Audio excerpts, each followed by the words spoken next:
que notre faute, c'est Jésus qui a donné. On a charbonné pour ça. Faut pas nous Vous allez voir, la plupart de ceux qui meurent, qui ont eu la grâce de voir dans l'au-delà et de revenir, n'ont jamais vu quelqu'un d'autre là-bas. La seule personne qu'ils ont vue, c'est Jésus-Christ. Je vous assure, les frères. Vous pouvez taper sur YouTube partout. Témoignages de ceux qui sont allés dans l'au-delà, qui sont revenus. La plupart te diront que c'est Jésus-Christ qu'ils ont vu là-bas. Pourquoi c'est lui on voit? Parce que c'est lui qui peut sauver ton âme. Et il le dit clairement. Lui, il est venu sauver l'âme des gens. Il dit, il peut te donner le repos de ton âme. Que servirait-il à un homme de gagner tout le monde s'il perdait son âme? Mes frères, tu peux avoir la gloire, tu peux avoir la renommée sur la terre. Tu peux avoir tout ce que tu veux, des belles voitures, des belles maisons, tout. Mais si après ta mort, tu n'iras pas avec tes biens, tu n'iras pas avec cette renommée, tu n'iras pas avec la gloire, avec cette voiture, avec ces voitures, ces maisons. Après la mort, tu iras, c'est ton âme qui se présentera devant ton Créateur. C'est pourquoi nous sommes sur les réseaux sociaux. Parce qu'il y a des gens qui veulent perdre les âmes des gens. Voilà notre combat. Il y a des gens qui envoient un faux message, de fausses révélations, de fausses paroles, de mauvais espoirs, des illusions, pour perdre votre âme. Vous voyez, on peut faire une activité dans la vie, peut-être créer un supermarché, créer une boutique, créer une activité, ça n'a pas marché, ça peut échouer, et puis après on reprend. Mais quand il s'agit du repos de ton âme, il n'y a plus. Si tu as raté, si tu t'es trompé de cible, c'est fini, il n'y a plus de... Une fois que tu es rentré dans l'au-delà, il n'y a plus, c'est fini. C'est pourquoi il faut examiner ta vie, il ne faut pas écouter n'importe quoi. On va te dire qu'on te donne un paradis, et le paradis où tu vas aller coucher avec des femmes, ça c'est de l'illusion. C'est des ruisseaux de vin. Mon frère, c'est du pipeau. On va te promettre l'enfer, on va te promettre le paradis, te promettre l'enfer. Ne vous amusez pas les frères. Ou on va te parler de réincarnation. Que quand tu vas mourir, si tu étais bien, et comme tu étais pauvre, tu vas naître dans la famille de riches. Ils n'ont qu'à donner un témoignage de quelqu'un qui est mort, tout ça, c'est du n'importe quoi. Il y a d'autres qui vont te dire que l'enfer n'existe pas. Après la mort, tu disparais, tu es dans le néant. Ça, c'est le témoin de Jéhovah. Tu es dans le néant, tu disparais, il n'y a plus rien. Si Dieu veut, il va te recréer. Il n'y a pas de châtiment, il n'y a pas enfer, il n'y a pas tant. C'est du n'importe quoi. Au fait, Jésus nous a dit dans Matthieu 25 là-bas, verset 41 et suite, il dit que l'enfer là, ça n'a pas été créé pour l'homme. Hein. L'enfer a été créé pour Satan et les démons. Mais pourquoi l'homme va suivre Satan dans l'enfer? Parce que l'homme a décidé d'écouter Satan que d'écouter le véritable Dieu.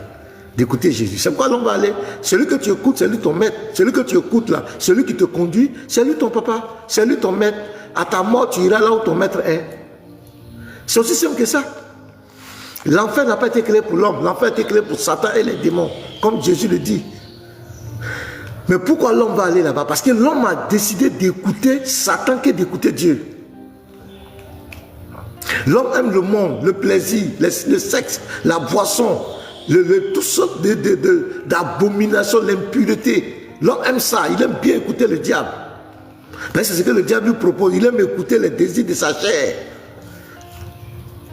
Et bien si tu écoutes le diable, là où il est, c'est ton papa, même au jour de ta mort. Vous ne voyez pas quand il y a la plupart des gens qui veulent mourir. Regardez bien, quand il y a des gens, quand ils veulent mourir, ils font caca, ils font pipi. Ils ne veulent pas partir. Pourquoi? Parce que quand tu arrives au dernier moment de ta mort, que quand ça va arriver, tu sais qui est venu te chercher. Celui qui vient te chercher là, tu le vois. C'est pourquoi d'autres ne veulent pas partir. Ils se débattent, ils ne veulent pas. Non, il faut partir. Tu n'as pas dit que tu reconnais. Or, quand tu es chrétien, quand tu es enfant de Dieu, quand la mort arrive, ce sont les anges qui viennent te chercher. Ce sont les anges qui viennent te chercher pour t'envoyer dans la félicité. Mais quand tu n'as pas le Christ, ce sont les démons qui viennent te chercher. C'est pourquoi vous allez voir des gens se débattent, d'autres même pleurent, ils crient, ils ne veulent pas partir. Parce que ce qui est venu le chercher là, ça ne l'arrange pas. Ce qu'il a vu là, il y a d'autres, tu vois même là, quand tu vois le cadavre, tu vois le visage serré. Vous n'avez jamais vu ça, remarquez ça. Tu vois que le visage, il n'est pas content, ce qu'il a vu. La dernière minute, c'est qu'il a... Parce que celui qui est ton patron, là, celui qui vient te chercher. Celui que tu as écouté de ton vivant, là, celui qui vient te chercher. Donc, mes bien-aimés, regardez un autre verset encore. Psaume 49. Et là, je vais vous expliquer le grand mystère. Et ça, le diable n'est pas content de ça. Le psaume 49. Attends, psaume 49. D'abord, quand tu lis psaume 49, ouais, voilà, le verset 8 et verset 7. Ils ont confiance en leurs biens et se glorifient de leurs grandes richesses. Regardez le verset 8. Ils ne peuvent se racheter l'un l'autre. C'est-à-dire que tu peux pas prendre l'argent. L'argent ne peut pas te racheter. L'argent ne peut pas payer le paradis. L'argent ne peut pas payer le paradis. Donc il y a d'autres, on leur dit que non, quand tu vas mourir, il y a un homme de Dieu qui va venir prier pour ton cadavre, on donne l'argent, on paye son cabinet, va venir prier pour ton cadavre, et puis de démon que tu étais, tu deviens ange dans le cercueil. C'est faux, il ne faut pas compter sur ça. Comptez pas sur ça. Il n'y a pas prière qui va te changer dans ce cercueil-là. Après la mort, il est réservé à un homme de mourir une seule fois, après quoi vient le jugement. Il n'y a pas prière. C'est que tu étais sur la terre. Quand tu étais sur la terre, si tu faisais le bien, à ta mort, tu deviens un bon esprit. Si tu étais mauvais, à ta mort, tu deviens un mauvais esprit. Tu rentres une mauvaise âme. Personne, aucune prière ne va te changer. Donc il y a d'autres qui paient l'argent. Souvent on dit, on fait, je ne sais pas quoi là, on dit messe de requiem, on va prier pour lui, il va aller au purgatoire un peu, après le purgatoire, il va aller. C'est pas vrai, il n'y a pas de purgatoire, ça n'existe pas. Il n'y a pas pont. Il n'y a pas, on va passer sur pont, l'enfer. Il n'y a pas, on passe, il n'y a pas pont. Il n'y a pas purgatoire, il n'y a pas. Ça n'existe pas. Jésus n'a jamais enseigné ça. Quand il a pris la parabole de l'homme riche et de Lazare, est-ce que vous avez vu purgatoire bien pont? Jamais. C'est deux endroits diamétralement opposés. Il n'y a pas d'intermédiaire. Donc ici, personne ne peut te dire quoi? Ils ne peuvent se racheter l'un l'autre. Personne, aucun homme ne peut prier pour toi quand tu es mort pour que tu sois racheté. C'est faux. Ni donner à Dieu le prix du rachat. On ne peut pas donner l'argent à Dieu pour le salut de son âme. On ne peut pas donner l'argent à un prêtre ou bien un pasteur qui va venir prier pour le cadavre de quelqu'un qui est mort et puis il va aller au paradis. Paradis, on ne paye pas. C'est gratuit. Mais de ton vivant, il faut croire. Là où tu m'entends, c'est là que tu dois faire le pas. Est-ce que vous comprenez bien? C'est maintenant. Il ne faut pas attendre. Moi, je suis pasteur, je dis je suis chrétien. Je dis je marche avec. Et puis moi, je vais mourir. Et puis on va venir prier. Oh Seigneur, il était, pardon, je suis déjà mort. C'est fini, mon esprit est parti. Il dit, le rachat de leur âme est cher et n'aura jamais lieu. Donc aucun homme ne peut racheter son camarade homme. Moi, je peux pas donner le salut à vous qui êtes là. C'est pas possible.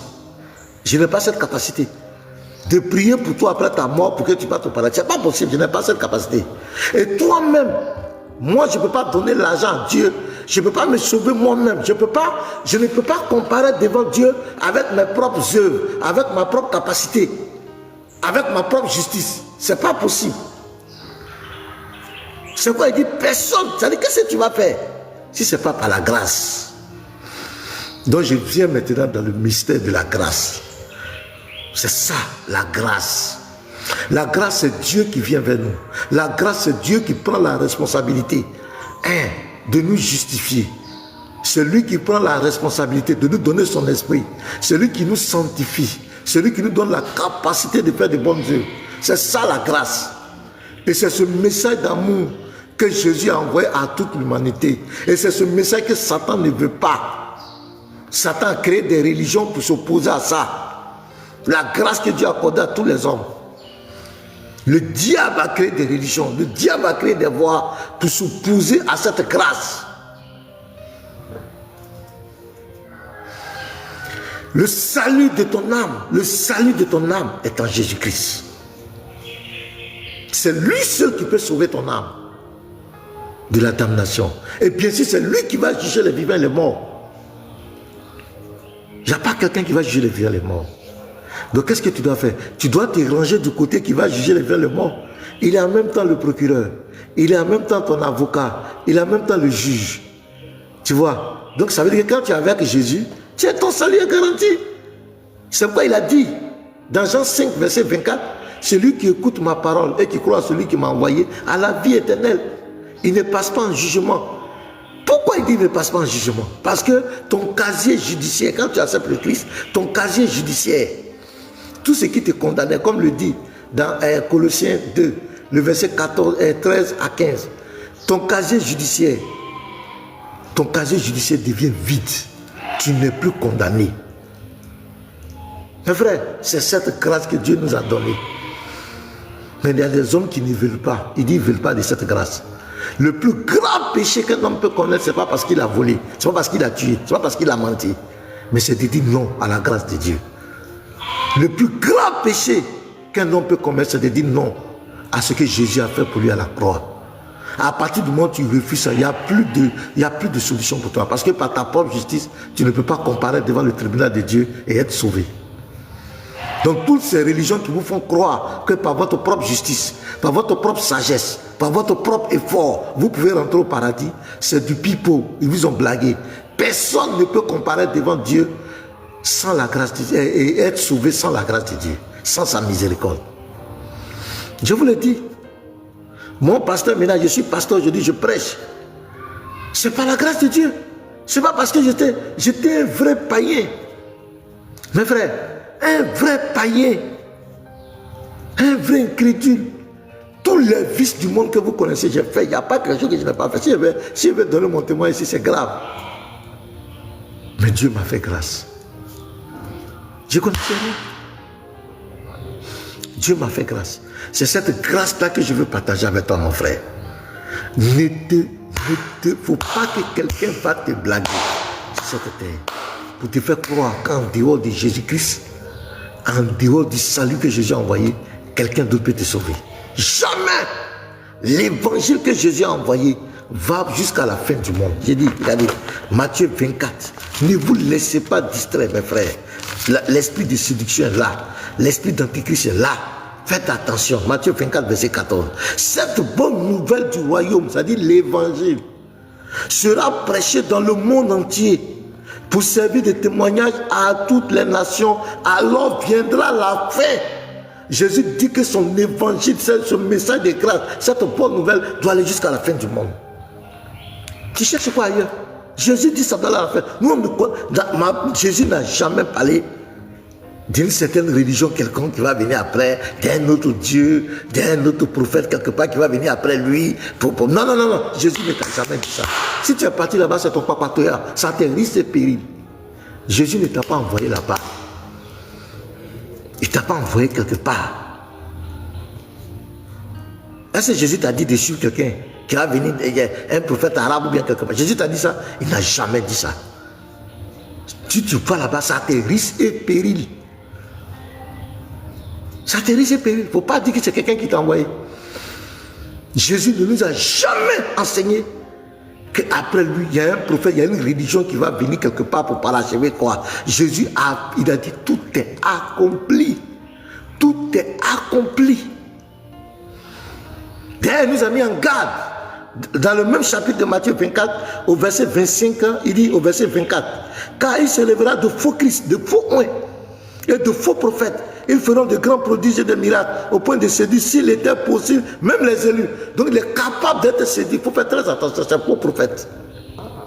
Voici, je vous l'ai annoncé d'avant. Si donc on vous dit, voici, il est dans le désert, n'y allez pas.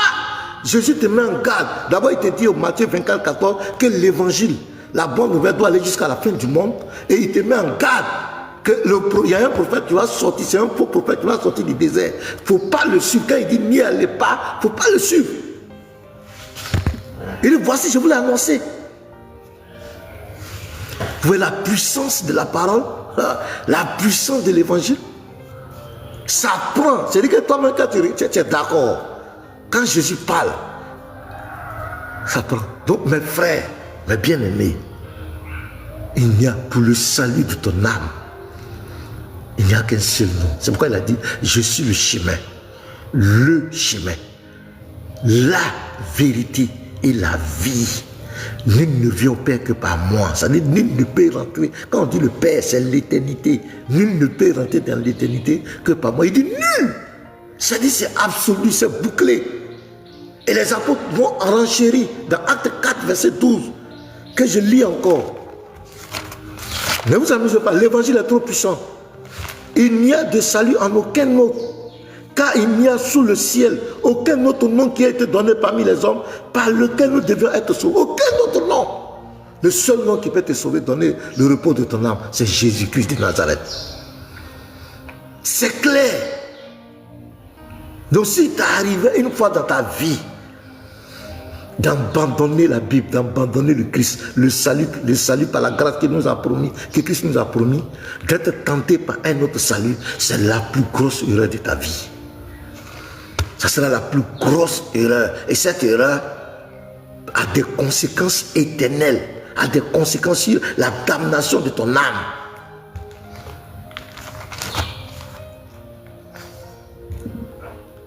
Personne ne peut se racheter lui-même. C'est ce que Somme, Matthieu 16, regardez, Matthieu 16 que je lis tout à l'heure, il dit, et que servirait-il à un homme de gagner tout le monde s'il perdait son âme? Perdre son âme, c'est la condamnation. Ou que donnerait un homme en échange de son âme? Qu'est-ce que tu peux donner? C'est quelle bonne œuvre tu peux faire pour le salut de ton âme? Tu peux donner quoi à Dieu? Tu vas donner quoi à Dieu pour le salut de ton âme? Qu'est-ce que tu peux donner à Dieu? C'est l'argent que tu vas le donner ou bien c'est quoi? Tu sais quoi tu vas donner à Dieu? Qu'est-ce que tu peux donner à Dieu en échange de ton âme? C'est pas possible. C'est la grâce. Nous devons saisir cette grâce. Cette grâce, c'est Jésus-Christ. Il dit, le Fils de l'homme est venu, non pour être servi, mais pour servir et donner sa vie comme la rançon de plusieurs. Il dit, le bon berger donne sa vie pour ses brebis. Il a fait pour nous. Ne refuse pas cette grâce. N'écoutez pas ces vendeurs d'illusions. N'écoutez pas ces antichrists. N'écoutez pas ce suppôt du diable. Jésus, le message de Jésus est explicite. C'est lui qui a pris la responsabilité de ton salut. Accepte cet amour, accepte cette grâce, accepte ce message d'amour que Dieu a donné à tous les hommes, sans exception. Dieu a donné. Il a fait pour nous, car Dieu a tant aimé le monde. Il a donné son Fils unique, afin que quiconque croit ne périsse pas, mais qui ait la vie éternelle. Il l'a fait pour toi. Dieu en effet n'a pas envoyé son Fils pour nous juger, il est venu pour nous sauver. Tout son nom Yeshua, le salut de Dieu, Dieu sauve. Il l'a fait pour toi. Il l'a fait pour toi, ma soeur, mon frère. C'est vrai, tu peux rencontrer des difficultés, des épreuves. Oui, tout chrétien est éprouvé. Regardez Jacques 1. Jacques 1, verset 12. Il y aura des épreuves. C'est comme à l'école, quand le maître t'enseigne, arrivé à un moment donné, on passe à l'épreuve pour voir si tu as vraiment compris ce que le maître t'a dit. Donc il y aura des épreuves. Jacques 1, verset 12.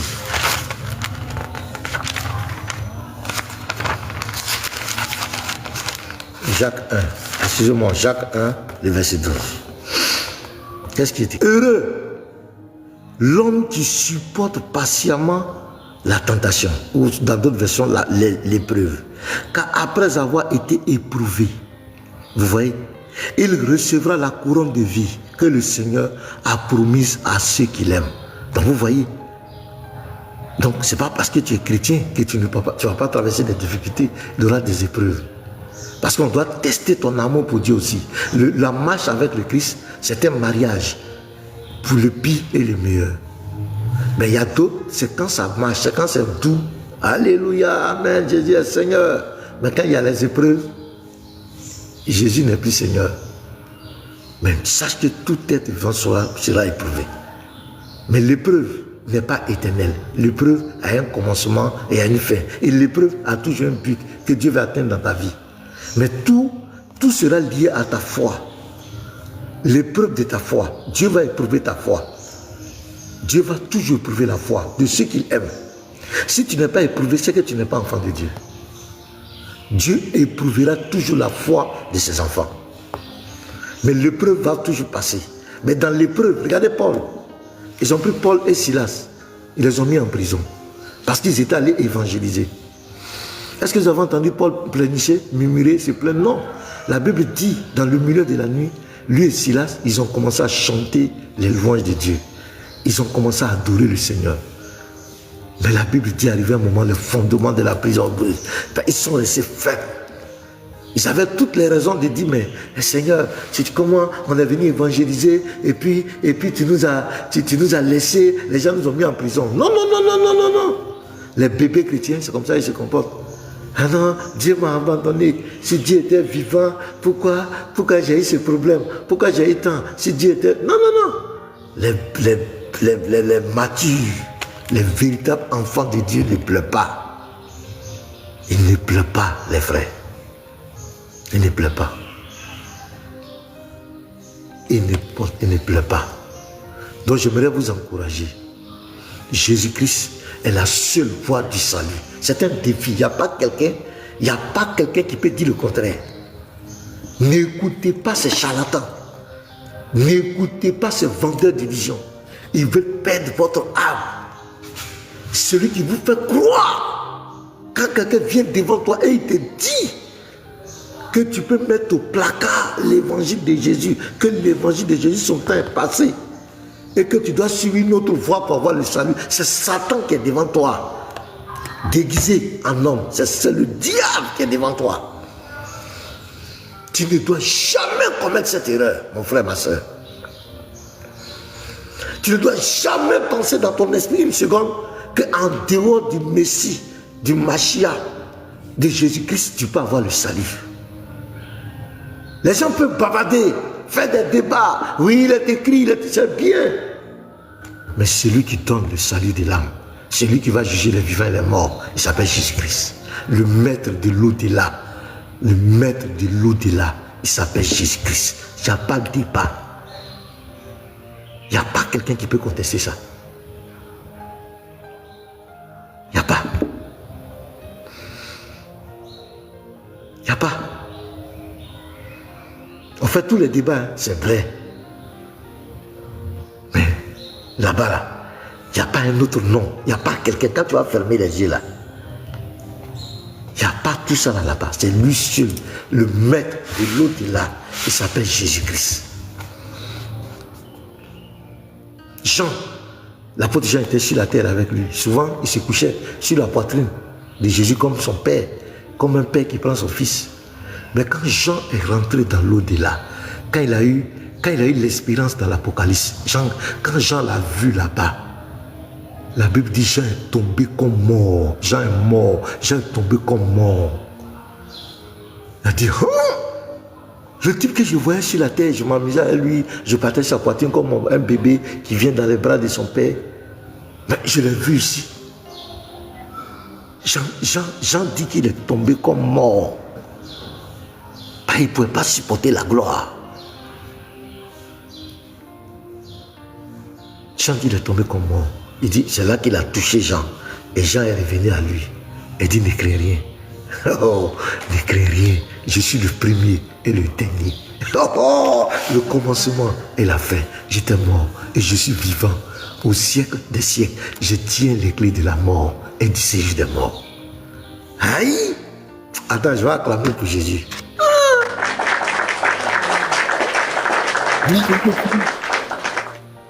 Je vais acclamer encore pour lui.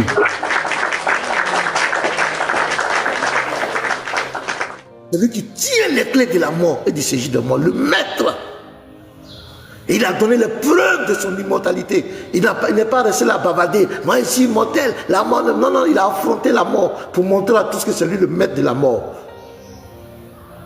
Toi, tu dis que tu es immortel. Quelles sont les preuves? C'est facile. Tu dis que Francis Ngannou, tu peux boxer Francis Ngannou, que tu es plus fort que Francis Ngannou. On dit, ok, quelles sont les preuves? C'est quand tu vas affronter Ngannou, que tu vas le mettre KO, on va voir. Tu dis que la mort n'a pas, tu es immortel. Quelles sont les preuves? Jésus a donné les preuves que la mort ne peut pas le maintenir. Le seul salut, le seul chemin du salut, il s'appelle Jésus-Christ. Et il a dit, je suis le chemin, la vérité et la vie. Nul ne vient au Père, c'est-à-dire nul ne peut rentrer dans l'éternité sans passer par moi. Toi, tu crois que tu es dans une religion, tu vas laver tes pieds, laver tes narines, laver tes trucs pour être justifié devant le Seigneur. Mon frère, tu t'es trompé, on t'a blagué. Ces rites-là ne vont pas te donner le ciel. Toi, tu crois que tu vas aller coucher avec tes femmes, tu vas être éternellement pendant, en érection, devant Dieu, dans le paradis. Tu es dans une illusion totale. C'est maintenant que tu dois te ressaisir. Toi, on a promis des ruisseaux de vin, des ruisseaux de lait, je ne sais pas quoi. Des oiseaux, des bananiers, je ne sais pas dans un quoi. On t'a trompé. On t'a trompé. Il n'est pas encore tard pour le salut de ton âme. Il n'est pas encore tard pour le repos de ton âme.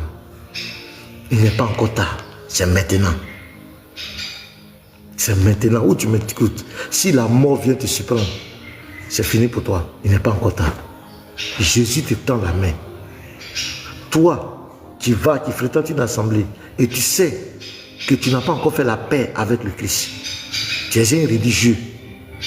Le moment est venu de te donner totalement à Christ. De laisser le Seigneur être ton Seigneur. Il dit, pourquoi m'appelez-vous Seigneur, Seigneur, et ne faites-vous pas ce que je dis?